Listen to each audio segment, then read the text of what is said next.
Divorce is not a failure. Divorce is a life transition. And grief is not a failure. Grief is necessary. Feelings don't kill us. They are a necessary part of living. And I think you have to go through the hard ones to have the good ones too. Welcome to Divorce Dialogues. I'm Katherine Miller. This is where we have honest, thoughtful conversations about divorce. The emotional, financial, legal, and family questions no one prepares you for.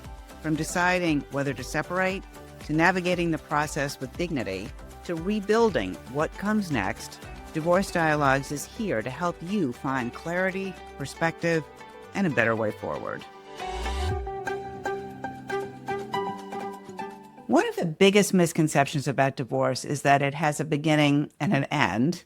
Well, the marriage ends and the divorce is finalized and life moves on. But that is rarely how people experience it, because divorce is not just a legal process, of course. It's an emotional transition.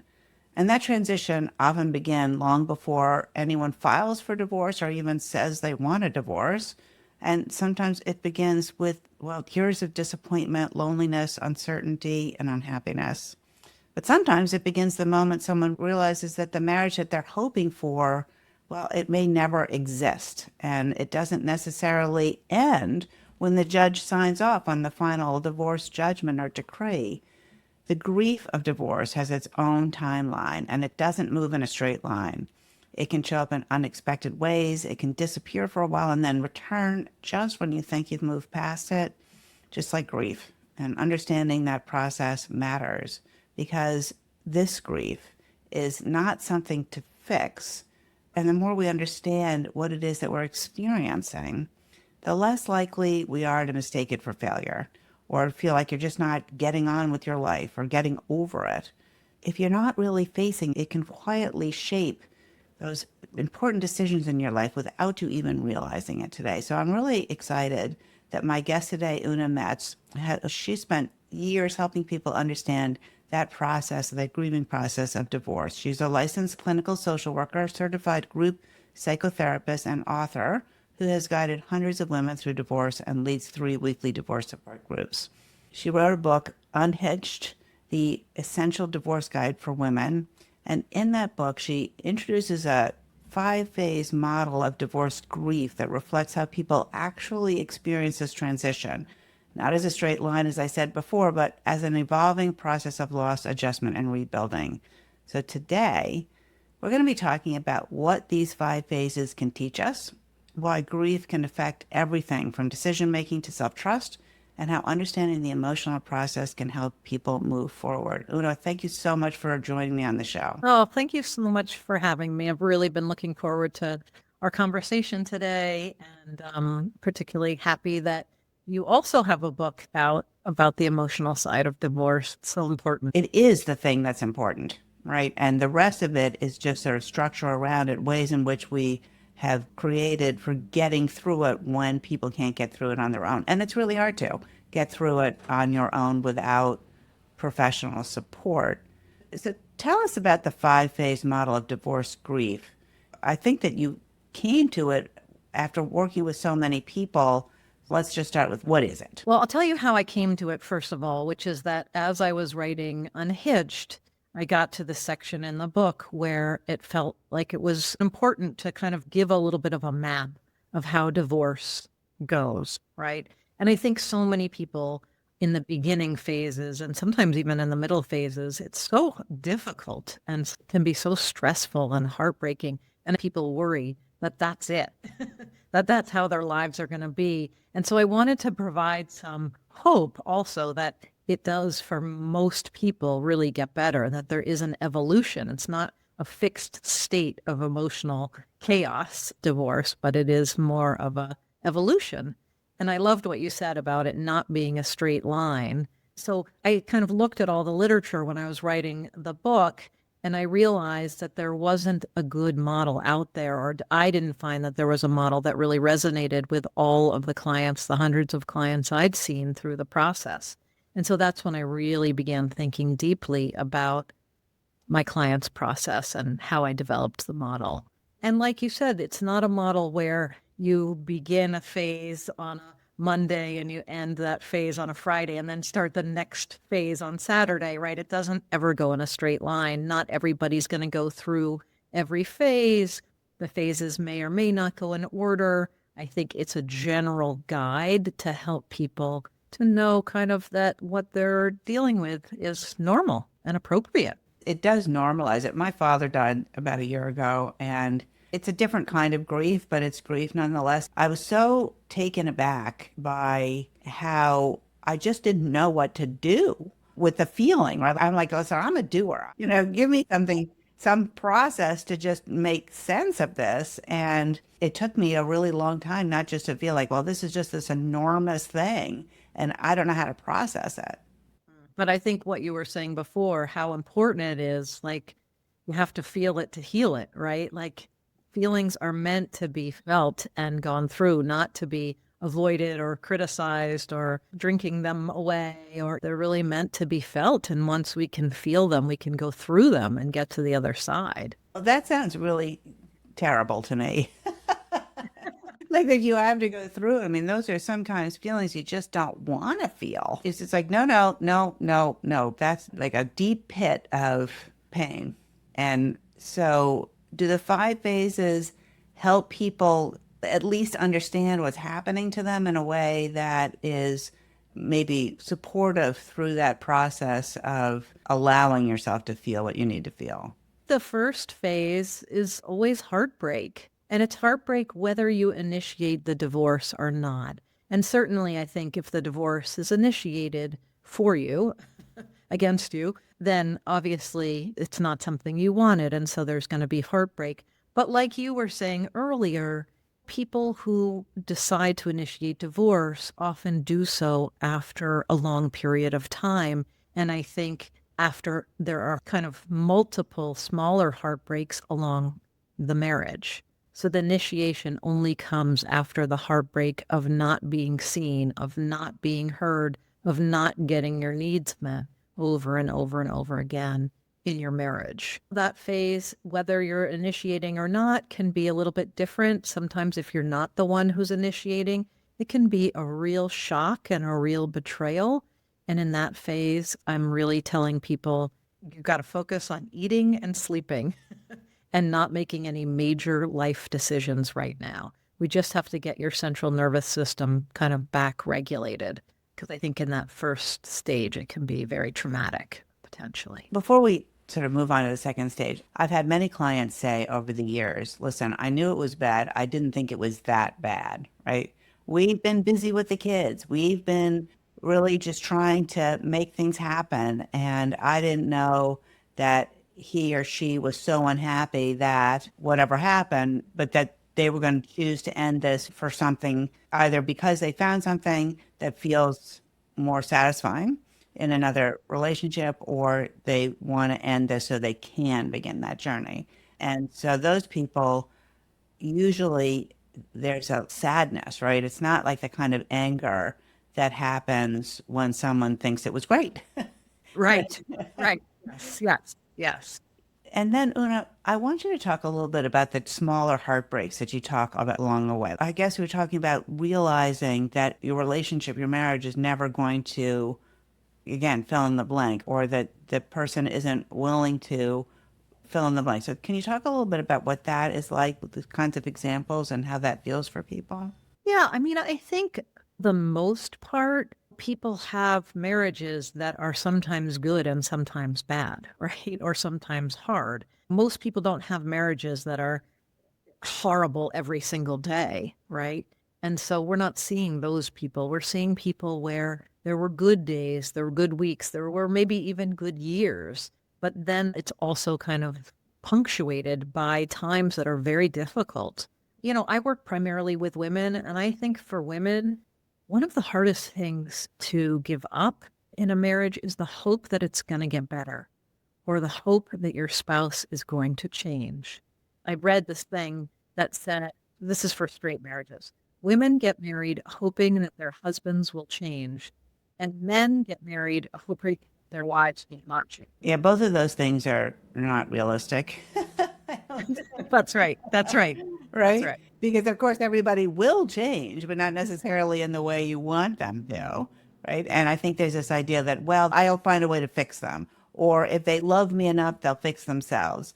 I don't know. I've been doing this work a really long time, and that's not my experience of how it works. I think when it's working, people are individuals who work well together, but they're fully formed individuals. Like I really hate the scene in the Jerry Maguire movie where the people, I think they're in the elevator, one says, I think it's in sign language, you complete me. I'm like, no, no, no, no, that's a failure. That's a failure waiting to happen. So, Yeah, yeah. I think there's also such a difference between changing a behavior and changing a character. And people have kind of deeply rooted character traits. Somebody is a generous person, or they're a kind person, or they're a person who's invested in relationships, right? Or they're a jealous person, or they're a person who's really prioritizes money. There's all different kind of character traits. And I think you can change, like, hey, can you pick up the socks, your dirty socks off the floor? That's like a behavior. But if the dirty socks are on the floor because it's not my job to clean up my own socks, you should be doing it for me. I'm better than that. You should be my servant, kind of. If that's a character issue about the socks, that's very different than, hey, this is something that's going to make our lives better. Oh, yeah, yeah, yeah. Okay, sorry, I forgot. I'm going to do that from now on, right? yeah, I think that's really interesting. I really want to get onto the other phases. Before we do, I really want to say, because I think that people often mistake a careless thing for a lack of love. If you really love me, you should know you should pick up your socks. And like, that's not true necessarily. Some people maybe should know that or do know that, and other people are just really not observant in that way and really need a little remediation. But if it's a sort of passive aggressive, like I'm doing this because I feel entitled, or I'm doing this because I'm mad at you, and I just can't tell you that I'm mad, like that's a whole other thing. Exactly. That's exactly what I'm saying. Let's talk about the other phases. The second phase, I think, which comes after heartbreak, is the roller coaster phase. And one of the reasons I named it the roller coaster phase is because I've heard my clients say that word over and over and over and over again. I think it's the longest emotional phase of the divorce. And it's just marked by having all kinds of emotions, some of them expected and some of them unexpected, and that you could have two seemingly opposite emotions at the exact same moment in time.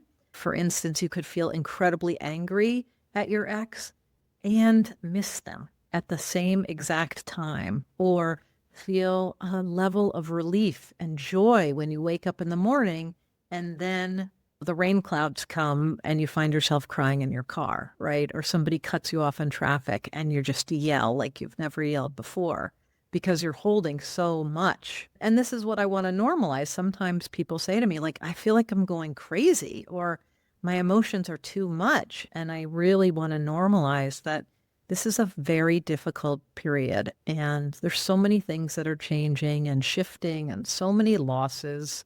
So of course you're feeling angry and sad and worried and relieved and lonely, and, right? It's like kind of put all of the emotions that you could think of into one time period. Yeah, I think it can be very disorienting and that all of those things are true. Okay, so there's the roller coaster phase. The third phase I call mending. And that's really a phase where after the roller coaster and kind of far into the legal process or once the legal process is finishing up, that there's a time when people can, instead of focusing all of their energy on their marriage or on fixing their marriage or on the divorce and on the divorce settlement, that they get to return to thinking about themselves and what they want, what they need, kind of mending up, like taking a little needle and thread and mending your heart from all of those little nicks and bruises in your heart. So that's what I call the mending phase. And then I think that's really followed by the letting go phase. And letting go in a divorce is so important. I love that saying of like, let go or be dragged. If you don't let go, that may not serve you very well. But there's so many things to let go of. You have to let go of anger at your spouse. You have to let go of your identity or being a married person or being part of an intact family. Oftentimes people are letting go of relationships, maybe their in-laws. People need to let go of, if they have kids, of seeing their kids every day. So there's just so much to let go of, but it is an important part of the process. And if they don't let go, that's where I think people most oftentimes get stuck. One of my favorite expressions is that holding on to resentment is like swallowing rat poison and hoping that the rat will die. That is so true. And it really sort of lets the rat dictate who you are and how you feel every day. And that, it seems, that's being dragged. And I think part of the tricky thing is it's important to be able to feel your anger and to express your anger, right? So at what point is that a healthy coping mechanism? And at what point does anger turn into resentment and bitterness that does not serve you anymore? I think that anger has a real purpose in life. I'll speak for myself. It drives me to do things that I might not otherwise do. It creates enough energy and a sort of a head of steam and like a push through my own personal resistance to doing something that needs to be done, right? And so that, I think, is a healthy use of anger. And I actually think that even if something happens in traffic and you scream like you've never screamed before, that could be useful, like a release of the emotional tension. But when you just spend every single day going, I wonder what they're doing now. I can't believe they're out with this person. I'm going to go to the dry cleaner. I'm going to run into that ass. Like that kind of thing. That's not. If it's 5 years later and you're still screaming your head off in traffic because you got divorced 5 years ago. Divorce Dialogues is brought to you by Miller Law Group. We believe divorce isn't just a legal process, it's a human transition. At Miller Law Group, we help people navigate divorce with dignity, clarity, and respect, focusing on conversations that lead to better outcomes for families. Learn more at miller-law.com. And then I think the final phase is really what I call moving on. And it's not that you ever forget you're divorced. And certainly if you're co-parenting, you're definitely not going to forget it. But I think being in an unhealthy marriage and going through a divorce takes so much energy. It takes so much emotional, psychic energy, right, to do that. And so once you're through those phases, how do you take that energy that you were using for those activities and reinvest it in yourself or in something that really brings you some level of purpose or meaning or joy? And whether or not that's changing your career or spending more time with your kids or your grandkids, or whether it's having a new relationship or taking up a new hobby, like really figuring out what is it that I want? What is it that I need right now in my life to make my life feel more meaningful? I like to say that divorce is at the intersection between what was and what will be, and taking that new path and figuring out where it's going. Really, it's an incredible opportunity because you're burning it down, right? When you sort of like get divorced, and not entirely, but I think people's identities form together, right? Their identity is related to their spouse's identity, and their bedroom is shared, and their living space is shared, and they share children, they share money, and they share vacations, and they share experiences, and they share family. And now they're teasing that apart and having to create an identity separate from the other person, at least mostly separate from the other person.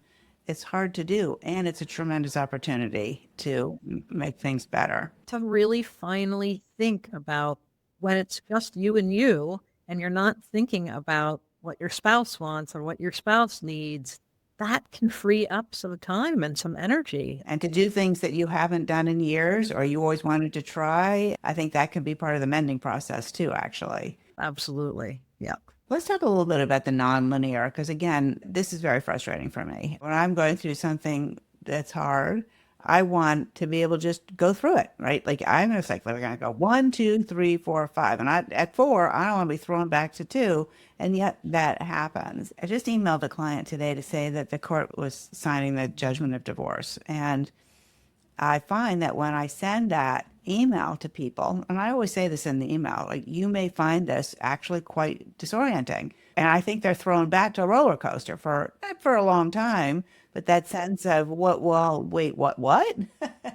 Now I'm actually a divorced person. I'm a single person. I'm not filing a joint tax return. We're not on the same family health insurance plan. Like all the sort of daily detritus of being a couple is now gone, and that can put you back in that place. So, I'm going to talk a little bit about that process and how the phases relate to each other. Yeah, I think that's such a good point because divorce can have a lasting impact for years and years and years. And that's different than holding on to resentment, right? But it might be that people feel great. They feel like they've moved on. They have a new relationship. They have a new hobby. Their relationship with their kids is going great. And then something happens, whether it's a life event, like there's a wedding and they have to see their ex, or either their ex gets married, or one of their adult children gets married, or somebody dies. Like there's a significant life event, which can throw you right back into some of those feelings. And I think the good news is the feelings tend to be less intense and they certainly are less frequent and they're not abnormal. This is normal life. Our emotions are not kind of neat and tidy things that we put in boxes, even if we would like to. It doesn't work that way. We also know that future losses bring up past losses. So, for instance, you mentioned your father died recently, and my guess, and you don't have to answer this, but my guess is that that may have brought up some feelings for you of prior losses too. So I think it is part of life. And again, those feelings will be less intense and less frequent, but we're going to come around again, even if you're kind of done, even if you've moved on. Let's talk about some real people for a minute, not naming names, but I know that you have a weekly divorce support group. I'm wondering if there are patterns that you've observed working with the people in your group, things that happen for people going through divorce. And sometimes people think, well, this can only be me and that's going through this. I usually find that there's a bunch of people who feel that the thing that's happening for them is only happening for them, but it's a very common thing. And usually when someone says, but you probably see this all the time, that's when it's really maybe sometimes like, oh, maybe not quite like this, but I'm wondering what your observations are on it. So that's one of the reasons I really love to run these support groups. And I have run 3 weekly groups for the last 16 years. People, when they first come to me, they say, I don't understand how half of marriages end in divorce, and I don't know anyone else going through it. And they feel very isolated and very alone. And like you're saying, this is such a weird situation. And I like to say to people in the group, your marriage is unique and your divorce is unique, but what is going to bond all of you and connect all of you in the group is the feelings that you're having. And that is so often true, is that if they focus on the very specific details, yeah, there's a lot of differences. But if they're focusing and talking, which we do in the group, about what feelings they're having, they find that there's so much connection. And the other thing I find in these groups is that people really borrow each other's strength and they get stronger when they see another person get stronger. So there's so much empowerment that happens in the group. And when one woman walks in and says, this weekend, my dishwasher broke down and my husband was always the person who fixed the appliances. And I didn't know what to do. And I can't really afford to have somebody come over and fix it. So I went on YouTube and I figured it out. And you can see the rest of the group just lighting up like, yes, you did. Good for you. And then it kind of gives them an inspiration of like, oh, maybe I can do something like that too. So I think a lot of people in the group are practicing doing new things or independent things, empowering things for themselves, and really borrowing each other's strength in that way. It's such a pleasure to see that. It warms my heart too. And I think about the intersection thing, right? So you are the intersection where I was a person who didn't know how to fix the dishwasher. And now I'm the kind of person who might not be able to do everything with the dishwasher, but I'm going to try. That is a wonderful experience to feel like that. All right. And I know that you really wrote Unhitched inclusively to include the LGBTQ plus women. And I do think that it is slightly different experience. And I'm wondering from your perspective, where you think the traditional divorce resources have failed that community. I'm all over the place, pretty much. I just think the LGBTQ community has been really excluded from marriage. There are some legal protections for marriage and very excluded from divorce resources. Just even if we think about language, I'm really try to be conscious to when I'm referring to a straight marriage to say a straight marriage rather than just a marriage. And I don't always succeed in that. But even just thinking about language, I think that community really does get excluded. I'll tell you what I've seen in my groups is that I think the biggest difference for people is not their sexuality. It's actually whether or not they have kids divorce. And in my groups, when people come in that don't have kids, that can be a different experience. Every divorce is different and every marriage is different. But when I have lesbian members of my groups who have kids, and most of them have, the issues are very, very similar. What they don't have is the kind of gendered expectations that kind of come in our society about who does what work in the marriage. So that is something that they're not contending with as much. Another thing is that sometimes people in the LGBT community, for a variety of reasons, are very good at creating community and friendships and this kind of idea of the chosen family, that many members of that community are not close to their own families because of their sexuality. So they have a chosen family of friends. And so they tend to have a pretty good support system. And of course, that's not every case, but oftentimes that's what I see. When I think legally, there can be issues about custody and the birth parent and the adoptive parent and all those kinds of things that could be different. But most of the time, I see the feelings are very similar. Yeah, it's interesting. I think just in general, in any divorce, it's very different with children than without children. In my observation, parents can usually agree that they both love their children. And they can see setting aside what might be what they think is the right result in order to have the best interest of the child met. And that can make things actually easier to reach a resolution that they're doing for the sake of the children that might not be. And we're all, I think, try to do what's best for our children over ourselves, right? So I do think that that gives people another perspective, the perspective of our child, our children, that we care very deeply about that perspective. And that opens up sometimes the opportunity to talk through the options in a way that people who don't have children don't have. And I think that is true sometimes. And I think sometimes it really makes things more complicated because there's so much more contact. If you don't have children together, you really can go your separate ways and make a decision to never speak to that person again if you want to, Whereas if you have children, you have to have an ongoing relationship. And I think that relationship oftentimes evolves too. I've seen starting out as very high conflict and then really reducing tension over time. 100%. It took me 7 years before my ex-husband didn't trigger me on occasion. All right. Well, we only have a few minutes left, so I have 2 questions that I'd just like to ask you. And the first one is, what is one piece of advice that you wish every person understood about divorce grief before they got into it? I think it's really the reason that I developed this model is I really want people to know that it's not a static state, that it will change. It does evolve over time.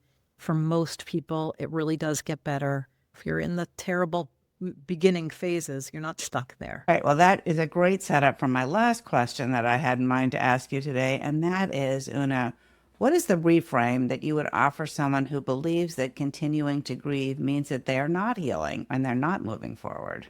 Well, one thing I would say for a reframe is that I really believe that language is important. And I would say divorce is not a failure. Divorce is a life transition. And grief is not a failure. Grief is necessary. Feelings don't kill us. They are a necessary part of living. And I think you have to go through the hard ones to have the good ones too. So use your feelings as a guide to understand yourself better and your relationships better and welcome them, even when they're hard. That's great advice. Oona Metz, thank you so much for being my guest on Diverse Dialogues. It's been really a pleasure to have you on the show. Oh, I've loved being here. Thank you so much. If this conversation was helpful, share it with someone who might need it. And if you're navigating divorce yourself, you'll find more resources and episodes at miller-law.com. Make sure to subscribe wherever you get your podcasts.